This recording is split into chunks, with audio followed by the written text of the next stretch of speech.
દીકરા શું થયું? આ ચાર સમઘટકતા જો પાર્ટ બી માં પૂછાશે તો થોડી તકલીફ પડશે, પણ જો મેં કહ્યું તે પ્રમાણે કરો તો કોઈ વાંધો નથી. હવે આપણે લખાણ સંબંધિત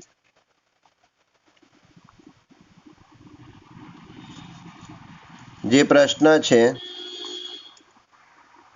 પેજ નંબર 254, તો એની વાત કરી રહ્યા છે કે ભાઈ 9.3 માં તમને પૂછવામાં આવે છે કે નીચેના સંકીર્ણો દ્વારા દર્શાવાતી સમઘટકતાનો પ્રકાર સૂચવો અને આ સમઘટકોની રચના દોરો. તો પહેલામાં તમને પૂછ્યું છે કે Cr H2O 2 ટાઈમ અને C2O4 2 ટાઈમ.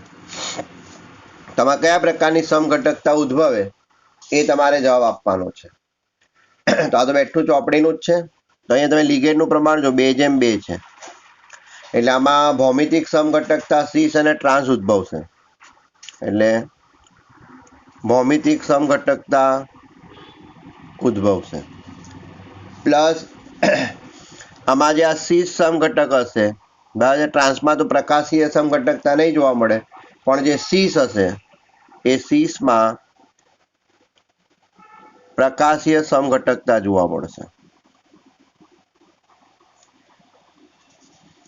આમ તો એને આકૃતિ દોરવાની પણ કહ્યું છે, તો આ પણ 2 માર્કમાં પૂછી શકાય.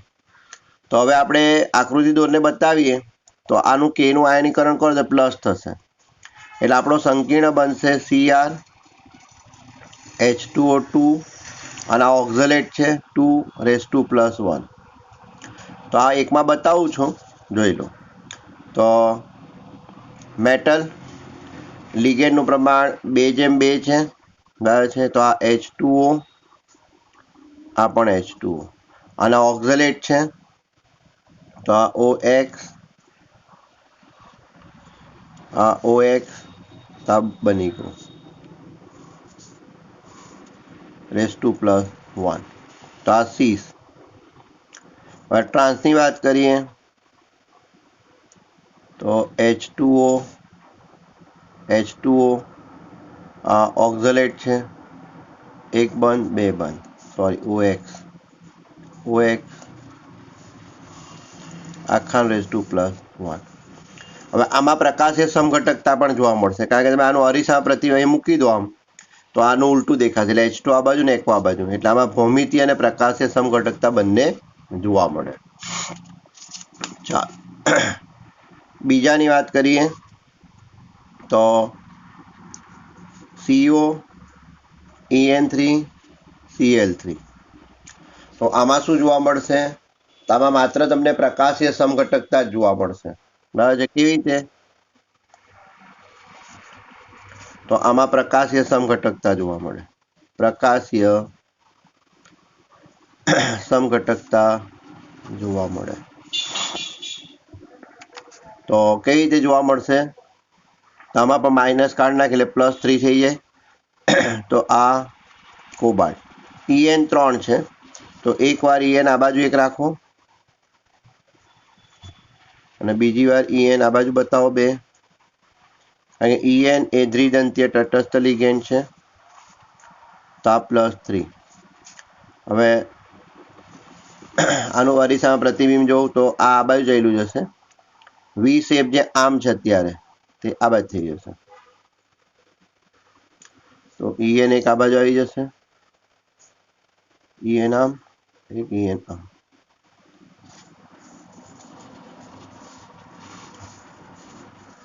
તો +3.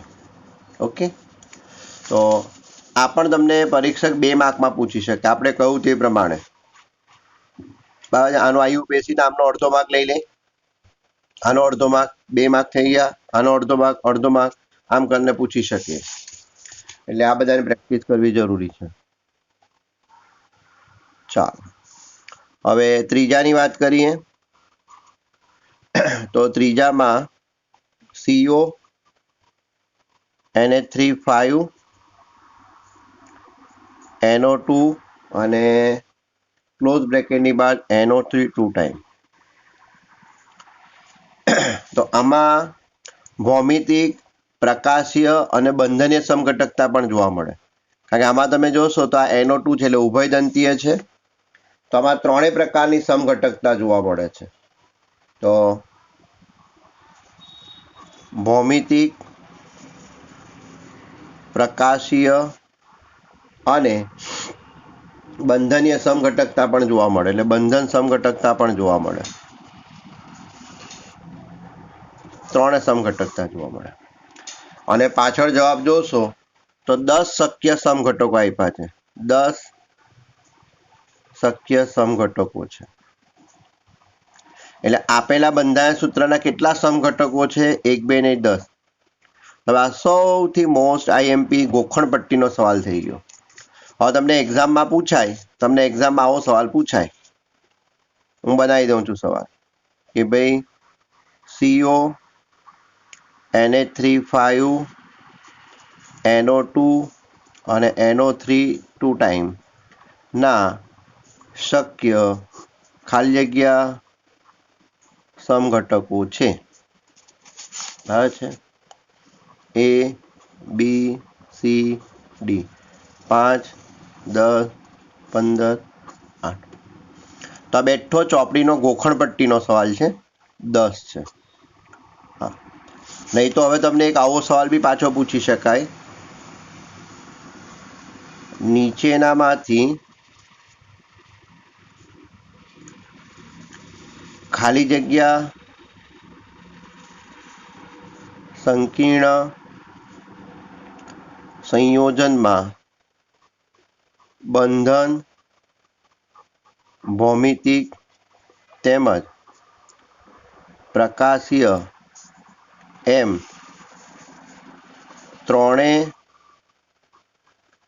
સમઘટકતા જોવા મળે છે. A ઓપ્શન, B, C અને D. CO Na3 6 Cl3 K4 Fe CN6. આ તો મારી જ ઓપ્શન બનાવું છું. અને પછી આવ્યું હશે CO Na3 NO2 અને NO3 2 ટાઈમ અને એક પણ નહીં. તો જવાબ C થઈ ગયો. હવે આમાં તમે એટલું તો સમજી શકો છો કે આમાં 10 સમઘટકો કેવી રીતે બન્યા હશે.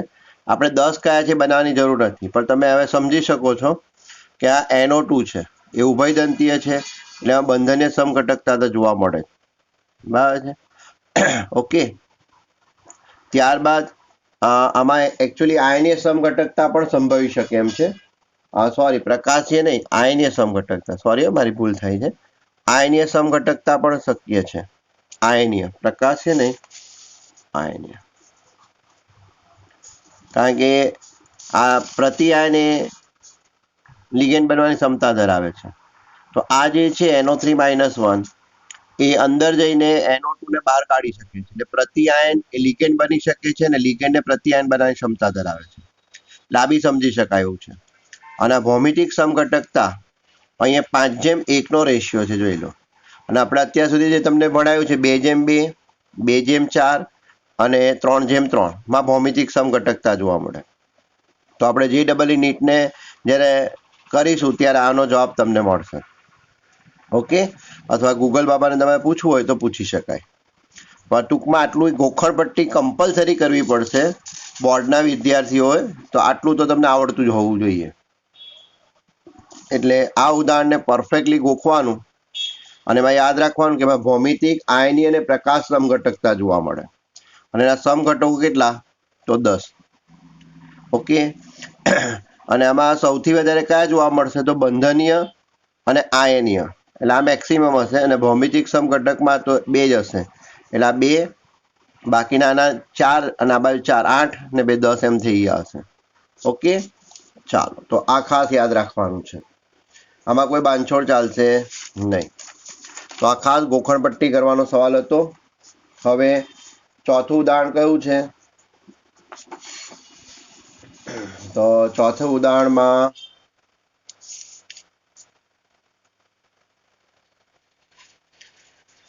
PT NH3 H2O અને Cl2. હવે તમે એ જોશો તો 1, 2 અને 3 લિગેન્ડ છે. 2 અલગ છે ને 2 સમાન છે. આ પણ કંઈક નવું છે. આમાં આપણને ભૌમિતિક સમઘટકતા જ જોવા મળશે સીસ અને ટ્રાન્સ, કારણ કે આપણે આની મદદથી નક્કી કરી શકીશું. તો આપણને જોવા મળશે ભૌમિતિક સમઘટકતા. અને તે દિવસે તમને યાદ હોય તો જો 4 લિગેન્ડ અલગ અલગ હોય તેમાં 3 સમઘટકતા જોવા મળે છે, એ પણ તમને ટીક કરાવેલું છે. અને તમે ભૂલી ગયા હોય તો હું તમને ફરી પાછું એ પેજ નંબર પર લઈ જાઉં. તો પેજ નંબર 251 પર આપણે ચોક્કસ કીધેલું છે કે જો ધાતુ આયન સાથે જોડાયેલા 4 લિગેન્ડ અલગ અલગ હશે તો એમાં 3 સમઘટકો જોવા મળે. એટલે પરીક્ષક, હવે મારો રીતે હું 5મું બનાવી દઉં છું. તમને પરીક્ષક આવું પણ આપી શકે. હું એક બનાવું છું કોમન, A B C અને D. તો આ એમ ધાતુ આયન છે, A B C D બરાબર છે. એ 4 અલગ અલગ લિગેન્ડ છે. તો આના શક્ય સમઘટકો ખાલી જગ્યા છે A B C અને D. 2, 3, 4 અને 7 ઓપ્શન આપશે તો 3 જવાબ આવશે. પેજ નંબર 251 પર છે આ. હવે આ ગોખણપટ્ટીનો સવાલ છે એટલે ખાસ કરવું. તો આ બધા ઉદાહરણ પણ એવા છે કે જે ખાલી ટાઈમ પાસ માટે નથી. એટલે કોયડો 9.3 એ તમને પરફેક્ટલી આવડતો હોવો જરૂરી છે. અને એમાંથી MCQ બની શકે એટલે ખાસ કાળજી રાખવી. અને હવે 9.4 જેવું કહ્યું છે, 2 સંકીર્ણ આપ્યા છે. આયનીય સમઘટકો છે તે પુરાવા આપો. તો તમે જોઈ લો. તો તમારે આ રીતે જવાબ લખવો પડશે. પહેલું સંકીર્ણ છે CO NH3 અને SO4. તો આને પાણીમાં આપણે ઓગાળીએ તો આપણને શું મળશે? તો CO NH3 +2 અને વત્તા SO4 મળશે. એ રીતે બીજું સંકીર્ણ આપેલું છે CO NH3 SO4 12Cl છે. તો આને પાણીમાં ઓગાળીએ તો આપણને શું મળશે? તો CO NH3 SO4 અને Cl -1. તમારે બતાવવું પડશે, નીચે લખવું પડે કે ઉપરોક્ત સંકીર્ણનું આયનીકરણ થાય છે ત્યારે અલગ અલગ આયન ઉત્પન્ન થાય છે, જે આયનીય સમઘટકતાનો પુરાવો છે. ઉપરોક્ત સંકીર્ણ સંયોજનનું આયનીકરણ થાય છે ત્યારે અલગ અલગ આયન ઉત્પન્ન થાય છે, જે આયનીય સમઘટકતાનો પુરાવો છે. અને તમે જવાબ બી જોવું હોય તો જવાબમાં બી આ જ હિન્ટ લખેલી છે. એને અલગ અલગ બતાવ્યા છે. આપણે આ રીતે જ લખવાનું છે. તો તમારી પાસે બુક હોય તો તમે બુક કાઢી શકો છો. 266 પર જોઈ લો. આ જવાબ આપ્યો છે. આયનીય સમઘટકો પાણીમાં ઓગળે છે અને જુદા જુદા આયનો નીપજે છે અને આથી જુદા જુદા પ્રક્રિયાઓ સાથે જુદી જુદી પ્રક્રિયા કરે છે. તે બતાવવાની જરૂર નથી આપણે. બસ આટલું જોઈ લો. આ તમને આવડતું હોવું જોઈએ. ઓકે. તો આ પણ તમને અલગથી 2 માર્કમાં કે 1.5 માર્કમાં પૂછવું હોય તો પૂછી શકાય કે આપેલું સંકીર્ણ એ આયનીય સમઘટકતા દર્શાવે છે, એવું તમે કયા હિસાબે કહી શકો? તો અહીં અલગ અલગ આયન ઉત્પન્ન થાય છે એટલા માટે. તો આપણે આયનીય સમઘટકતાને મોસ્ટ આયન કીધેલી છે અને વ્યાખ્યા 2 રીતે આપેલી છે. તો તમે એ જોઈ લો. પ્રતિ આયન તરીકે અત્યારે કોણ છે? સલ્ફેટ છે. 5 પ્રતિ આયન એ પોતે લિગેન્ડ બની જાય છે અને લિગેન્ડનું વિસ્થાપન કરે છે અને નવો પ્રતિ આયન ઉત્પન્ન કરે છે. તમે એવું પણ લખી શકો તો બી ચાલશે. તો આ તમને ખાસ આવડતું હોવું જોઈએ. ચાલો હવે આગળ વધીએ. તો આ બધી વસ્તુ આપણને કોણે સમજાવવા માટે પ્રયત્ન કર્યો છે? તો ભાઈ વર્નરે સમજાવવા માટે પ્રયત્ન કર્યો છે. પણ વર્નરના સિદ્ધાંત દ્વારા એક નવા વિજ્ઞાનની શરૂઆત તો થઈ ગઈ સંકીર્ણ સંયોજનની, પણ વર્નરના સિદ્ધાંત દ્વારા કઈ કેટલીક માહિતીઓ સમજાવી શકાતી નથી. એટલે હવે આપણે જો નવો ટોપિક ચાલુ થાય છે 9.5, જેનું નામ છે સવર્ગ સંયોજનોમાં બંધન. સવર્ગ સંયોજનોમાં બંધન. આને એક નવું નામ આપી દઉં છું, વર્નરના સિદ્ધાંતની મર્યાદા. વર્નરના સિદ્ધાંતની મર્યાદા, એક નવું નામ આપી દઉં છું. ઓકે, તો સામાન્ય રીતે વર્નરે સંકીર્ણ સંયોજનો કેવી રીતે બને એ સમજાવવા માટે વર્નરનો સિદ્ધાંત આપ્યો હતો, પણ કેટલીક બાબતો સમજાવી ન હતો શક્યો, માટે એના સિદ્ધાંતમાં મર્યાદા છે એવું કહી શકાય. નંબર 1, પહેલી મર્યાદા શું છે? તો શા માટે કેટલાક તત્વો સવર્ગ સંયોજનો બનાવવા માટેનો નોંધપાત્ર ગુણધર્મ ધરાવે છે એ સમજાવી શકાતું નથી. તો આપણે લખીશું, વર્નરે કોબાલ્ટ ક્લોરાઇડ અને એમોનિયામાંથી સંકીર્ણ સંયોજનો બનાવી સંકીર્ણ સંયોજનો અંગે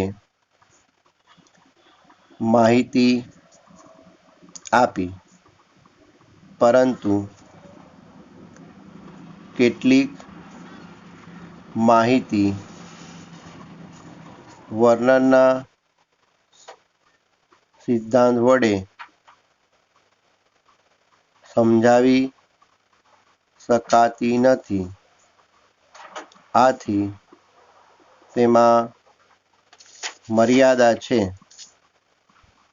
એવું કહી શકાય.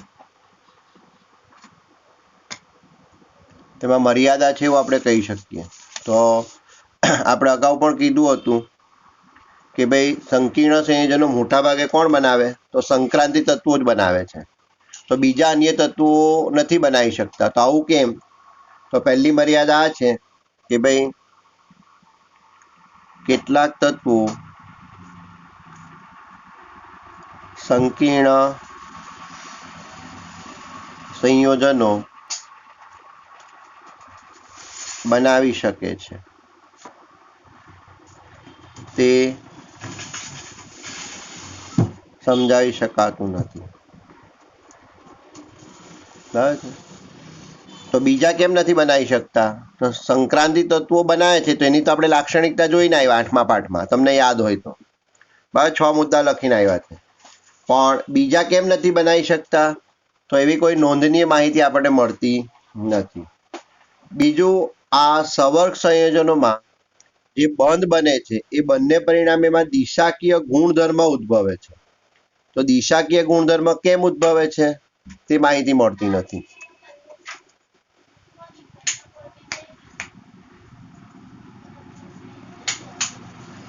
તો સંકીર્ણ સંયોજનમાં બંધને કારણે દિશાકીય ગુણ જોવા મળે છે. તો દિશાકીય ગુણ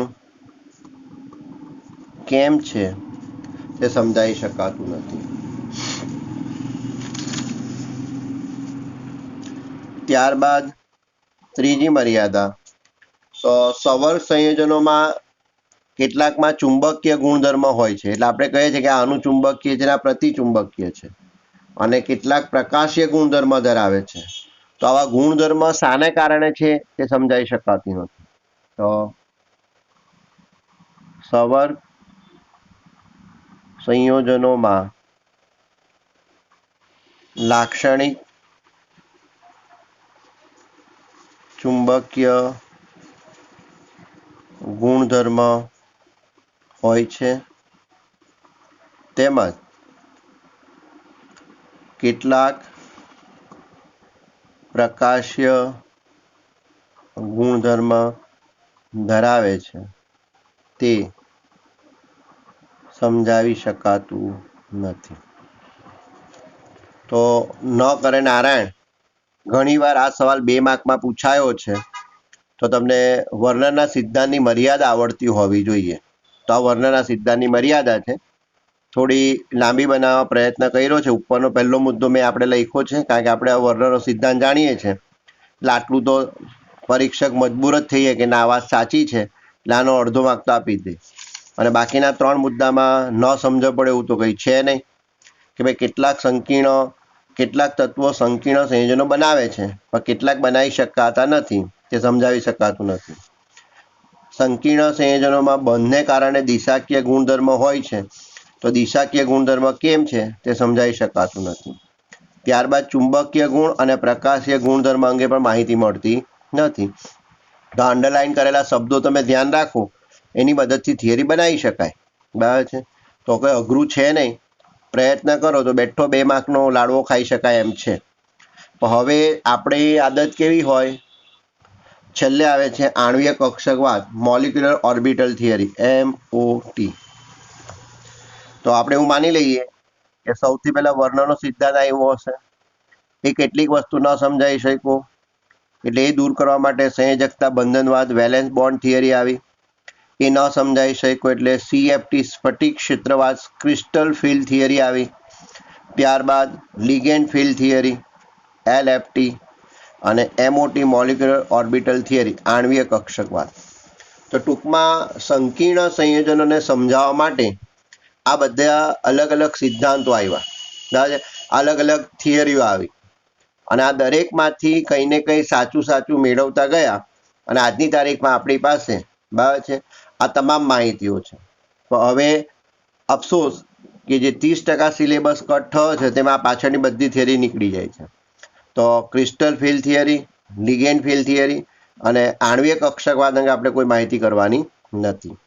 અને હવે આપણે 2 થિયરીને અત્યારે સ્કીપ કરી દઈએ છીએ અને સીધી છેલ્લી થિયરી પર આવી જઈએ છીએ, VBT, કારણ કે એક આખી લિંક જળવાઈ ગઈ છે. તો વર્નરના સિદ્ધાંત પછી આવ્યો સંયોજકતા બંધનવાદ, એવું આપણે માની લઈએ. અને સંયોજકતા બંધનવાદ જે આપણે 11 સાયન્સમાં ભણીને આવ્યા છે તે છે વેલેન્સ બોન્ડ થિયરી. એમણે શું કીધું, કયું કીધું, કઈ માહિતી આપી, એની સાથે મતલબ નથી, સીધી થિયરીની મર્યાદા જ લઈ લેવાની છે આપણે. તો સંયોજકતા બંધનવાદની મર્યાદા પેજ નંબર 257, જે આ ચેપ્ટરની છેલ્લી થિયરી છે, બરાબર છે, ત્યાંથી પછીનું બધું 30%માં કટ થયેલું છે. તો સંયોજકતા બંધનવાદની મર્યાદા એટલે કે વેલેન્સ બોન્ડ થિયરીની મર્યાદા. તો આ 2 મર્યાદામાંથી, બરાબર, આમ તો સ્ફટિક ક્ષેત્રવાદની મર્યાદા પણ છે, એટલે ટોટલ આ ચેપ્ટરમાં 3 મર્યાદા આવે છે. 3માંથી કોઈ એક થિયરી લગભગ પરીક્ષક પૂછે છે, અત્યાર સુધી એવું હતું.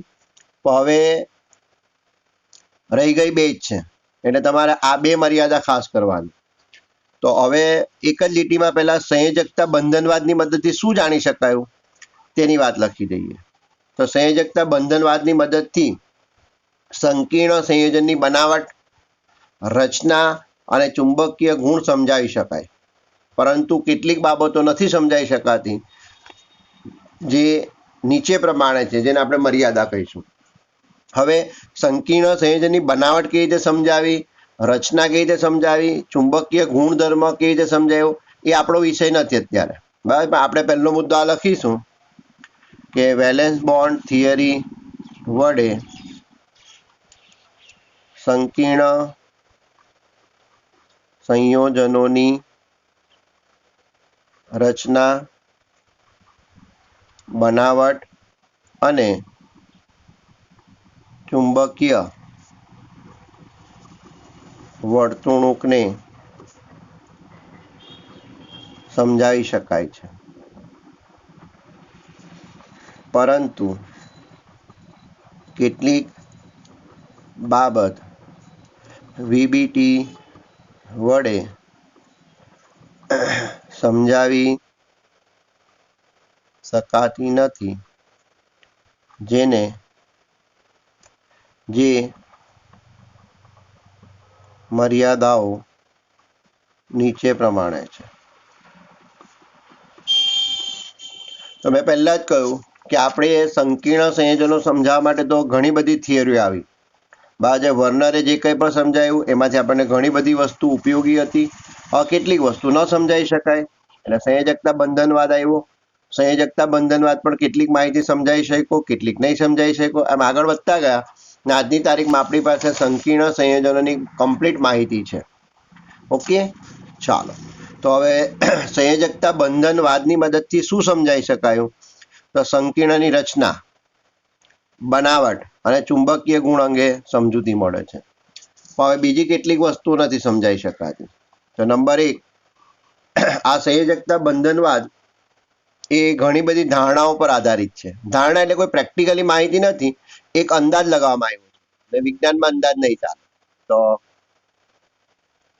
VBTમાં કેટલીક ધારણાઓ છે, તો ધારણાઓ ચાલે નહીં.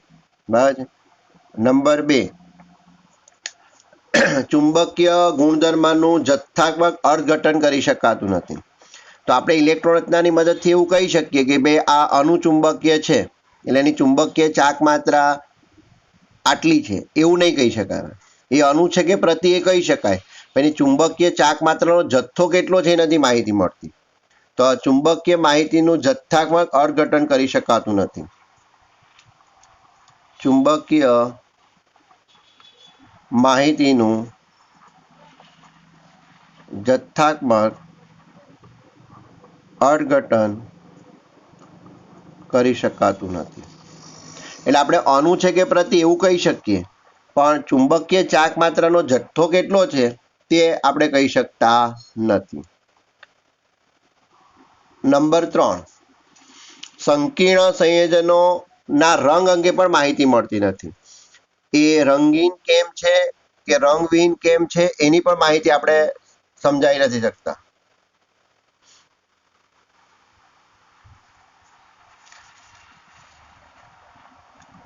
રંગ અંગે કોઈ માહિતી મળતી નથી.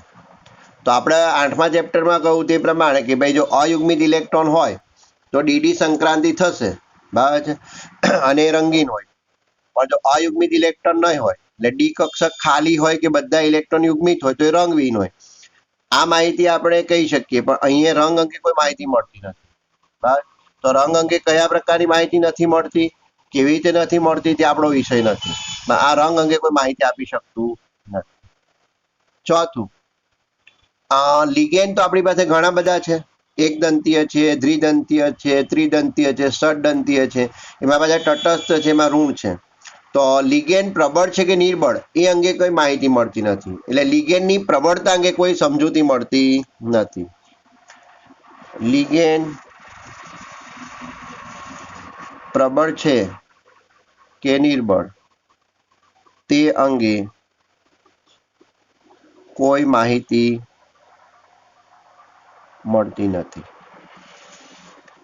એટલે કે લિગેન્ડની પ્રબળતા અંગે માહિતી મળતી નથી. આપણી પાસે આટલા બધા લિગેન્ડ છે, તેમાં કયો લિગેન્ડ પ્રબળ છે, કયો લિગેન્ડ નબળો છે એ જાણી નથી શકાતું. અને 5મી અને છેલ્લી માહિતી, જો સંવર્ગાંક 4 હોય તો ભૌમિતિક રચના સમચતુષ્ફલકીય કે સમતલીય સમચોરસ હશે. તો એના અંગે પણ કોઈ માહિતી મળતી નથી. તો સંવર્ગાંક 4 હોય તો ભૌમિતિક રચના સમચતુષ્ફલકીય કે સમચોરસ માંથી કઈ છે તે જાણી શકાતું નથી. તો સંયોજકતા બંધનવાદે આપણને બનાવટ સમજાવી, આપણને રચના સમજાવી, આપણને ચુંબકીય ગુણધર્મ સમજાવ્યા. આપણને આટલા બધા સવાલના જવાબો એ નથી આપી શકતું, એટલે એમાં મર્યાદા છે એવું કહી શકાય. તો કેટલીક ધારણાઓ પર આધારિત છે. વિજ્ઞાનમાં ધારણા નહીં ચાલે કે મારે આવું માનવું હતું, એ બધું નહીં ચાલે. મર્યાદાઓ ધીરે ધીરે દૂર થાય છે. બસ આ તમામ પ્રશ્નોના જવાબો, આ તમામ મર્યાદાઓ દૂર થઈને આજની તારીખમાં આપણી પાસે તમામ માહિતીઓ છે. તો એમાંની 2 માહિતીની વાત કરી દઉં તો આ રંગીન છે કે રંગવિહીન, એનો જવાબ આપણને સ્ફટિક ક્ષેત્રવાદ આપે છે. તો અહીંયા લખી દઉં છું ખાલી જાણકારી માટે તમારી, કે સ્ફટિક ક્ષેત્રવાદ એટલે ક્રિસ્ટલ ફિલ્ડ થિયરી એવું કહે છે કે જ્યારે જ્યારે ધાતુ આયન સાથે જે લિગેન્ડ જોડાયેલા હશે ત્યારે એમાં ડી કક્ષકનું